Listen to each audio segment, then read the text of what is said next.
When you start End of Nations as a player, you'll be able to choose from 2 different factions. The depth of our different player factions allows for a very diverse range of playing styles.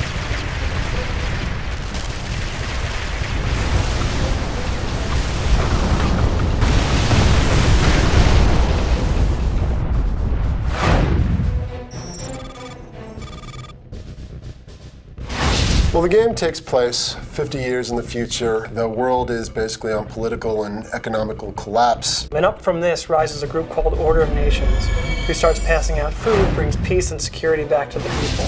But only after it's too late do people realize that the government is the worst kind of tyrannical dictatorship.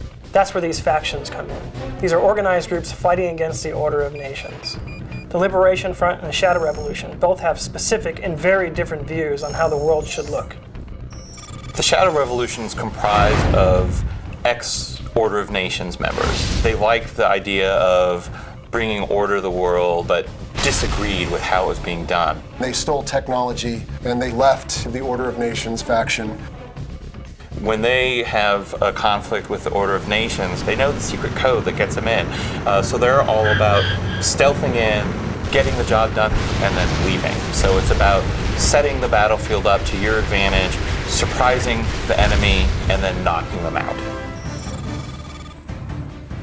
The Liberation Front is made up of pre-economic collapse military forces. They're a faction that believes in democracy and freedom for people once again. They're the remnants of the EU, Russia, and Americas that got together to form this very hard, heavy-hitting faction. They definitely are more focused on frontal assault, heavy attacks, heavy armor, very powerful vehicles.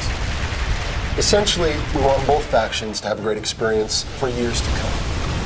It's about proving that ultimately your faction is the right faction to destroy the Order of Nations.